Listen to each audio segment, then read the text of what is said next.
Dr. Kathy, how do you process years of betrayal? I feel in complete disbelief that the man I have been with for 25 years could do this. He has good morals and character. I feel like I live between two realities and it is making me numb. Oh my goodness. Yes, of course you feel this way. Thank you so much for sharing your story. So, I think it's really crucial to figure out a couple of things when you're trying to make sense of this behavior.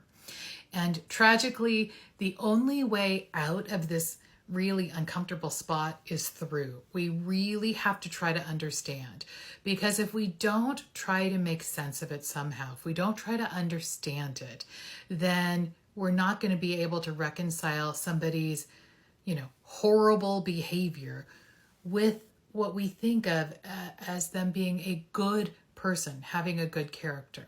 Okay, so we need to figure out a couple of things. One, we have to figure out what was the purpose of this bad behavior. Then we have to look at how did this behavior make them feel safe or protect them somehow. Then we have to think about how did they learn to cope this way? Where does this behavior come from? So every behavior, every single thing we do has a purpose, right? Our brain doesn't like to waste energy on purposeless behaviors. So everything we do has a purpose. We want to figure out what the purpose of this was. Usually the purpose is the behavior somehow makes us feel better or safer, or the behavior protects us from pain. So we want to get really granular and really try to understand, okay, how did this behavior, how did them having the affair, how did them reaching out to an escort, how did them going to the massage parlors, whatever it is, how did this make them feel better and safer? It's really hard to think about this when we're as hurt and injured, as we are by these horrible choices.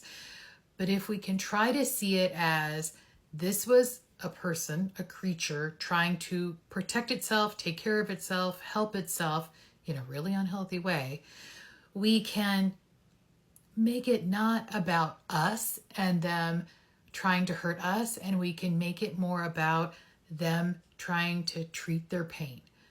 I'm not ever trying to say this was the right choice or a good thing or that it was appropriate. I'm just trying to understand, how did this make sense to this person? So it's not right or, good. It was just what they learned to do to take care of themselves. Then we want to know, what's the origin story of this coping strategy, right? When did they learn to start avoiding their feelings? When did they learn that it was unsafe to talk about their feelings? When did they learn that the way they should cope is to get validation from an outside person? When did they learn that, they should hide their feelings, suppress them, and reach out to strangers for attention? We want to know all of that, because if we can know the origin story, if we can know the history, if we can connect the bad behaviors to some purpose that we kind of understand, like helping them deal with pain, helping them cope with abuse, helping them feel safer, then we can have a little bit more compassion and we can reconcile their bad behaviors with what we think about them as a person. You can be a good person who has bad behavior if we understand that the purpose of that behavior was to try to help yourself or protect yourself. It was the wrong way to do it, but it makes sense that this has happened for these reasons. So after we've done that, we want to then know, okay, now what is our partner doing to make sure they learn a whole new way of coping with those feelings? What are they doing to make sure this never happens again?